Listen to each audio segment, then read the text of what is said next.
Hello everyone, this is Tip Top Gaming here today with another MTG Arena event breakdown. In today's video, I'm going to be going over the Fairy Festival Standard Artisan.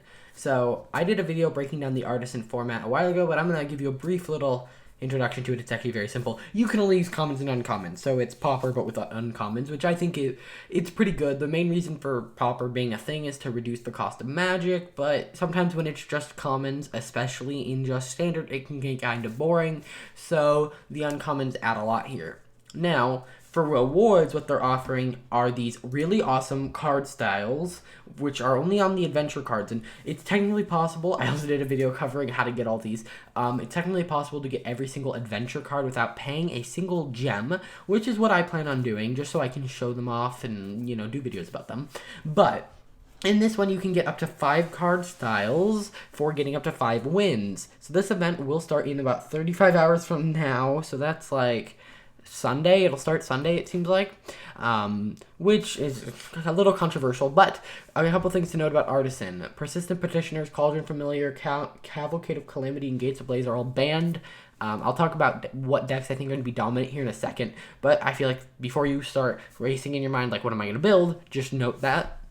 However, what's really controversial about this festival is that it costs, there's an entry fee. So these, for War of the Spark, they did something called Chronicles, which War of the Spark was a big story, so they were like, let's break down the story for people and give people the stained glass planeswalkers. Then, for M20, they gave out basic lands, and we went on what they called a planecation, and each week there was an event, and yada yada yada.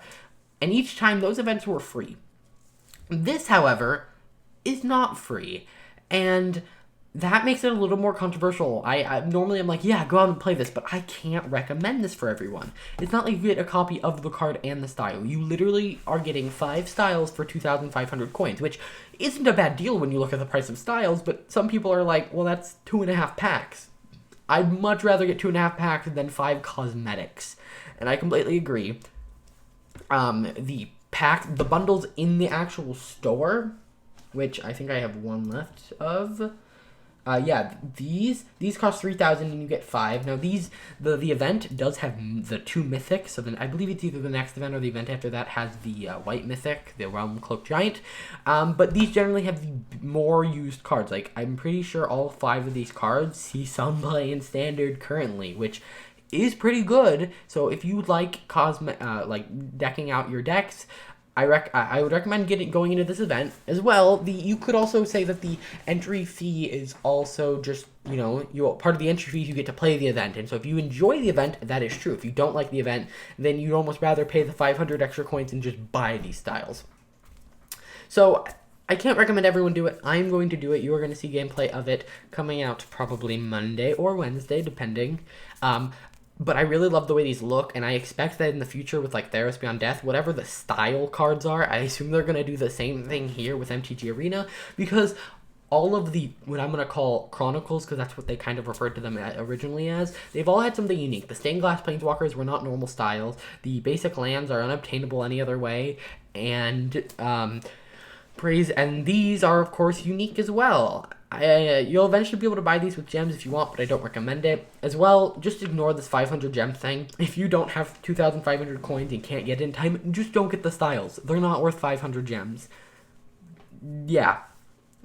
So that's it for me actually breaking down the actual event. I'm going to talk more about the format now with the decks that I think are going to run rampant. Now, you'll notice Persistent Petitioners would have been the first thing that came to mind because it's dominant in Pauper. Now, this is slightly higher power than Pauper, so I'm not sure how it would do, but it is banned. Cauldron Familiar, that's banned because of a combo with 2 uncommons. Cavalcade of Calamity is thankfully banned because without it, every single deck would be Cavalcade of Calamity with a bunch of 1/1s because guess what? 1/1s are uncommons and commons. So, yeah. And then Gates of Blaze. Now, Gates of Blaze is meant to hurt the Gates deck. However, I think a version of the Gates deck, because most of the Gates cards are uncommon, as well the Gates are all common, is going to do well, because all of the fast lands, anything that is rare, is not legal. So that a lot of decks take a hit from this. And so, if we were to try to build an Artisan deck, let's see if we can do that.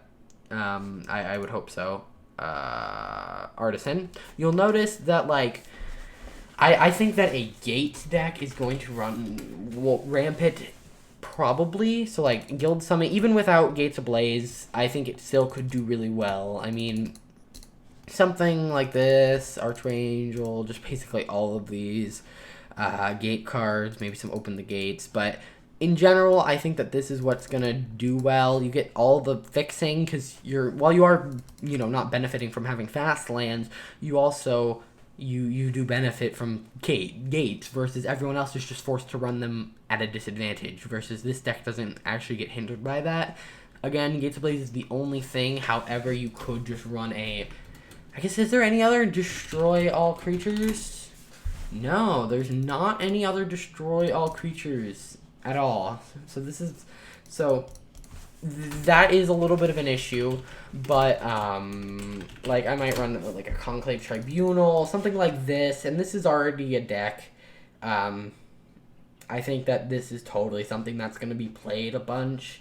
Looking at a lot of the standard decks, they run on rares and mythics, so it'll be interesting to see what people build. I could maybe see an adventure deck, because those have a lot of commons and uncommons. Oh my god, it's a lot of clicking, I'm sorry. So, like, something along the line of, like, 4 Lucky Clover, and then just a bunch of basically these that create something kind of cool. Those are the 2 decks I could see really doing well here. Other than that, I think those are my 2 predictions, is Adventures and Gates are going to do well. We'll see how it is when it actually comes out. We'll see what I end up actually playing, because I still have to build a Artisan deck. So we'll see. I hope you guys enjoyed this video and found it useful in some way. If you did, hit that like button, subscribe, and I'll see you guys in the next video. Bye!